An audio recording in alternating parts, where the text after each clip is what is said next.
आज आपण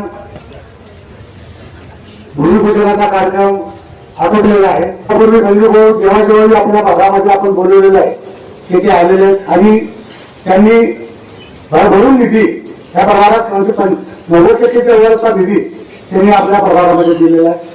आणि या जे आपल्या वार्डाचं जे गावामध्ये कौतुक होतं त्याच्या मागे संजय भाऊंचा सिंहाचा वाटा आहे.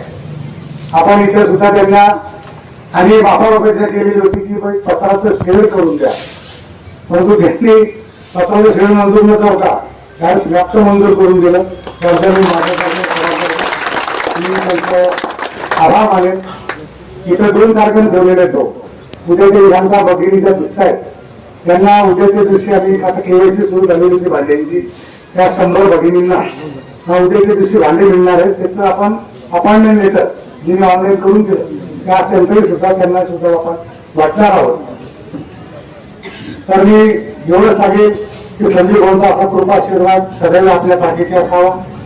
आता इथं जे वास्तू बांधणार आहे ती अतिशय सुंदर आणि चांगली की बघितल्यानंतर लोकांचं मन प्रसन्न होईल अशा पद्धतीचे आपण तिथं बांधकाम करणार आहोत.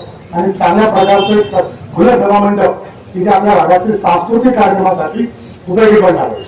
सांस्कृतिक कार्यक्रम याच्यासाठी म्हटलं की इतर दुसरे कुठले कार्यक्रम असले की त्याची घाण होत असते, म्हणून आपण सांस्कृतिक कार्यक्रमांसाठी आणि धार्मिक कार्यक्रमासाठी आपण ते राखीव ठेवणार आहोत. त्यामुळे येणाऱ्या काळामध्ये आपल्या भागाची एक मोठी गैरसोय टळलेली आहे आणि याच्या पाठीमागे संजय भाऊंचा सर्वात मोठा वाटा आहे. तिच्यासमोर आपण ज्येष्ठ नागरिक कार्यालय बघतो ते सुद्धा संजय भाऊंनी बांधून दिलेलं आहे.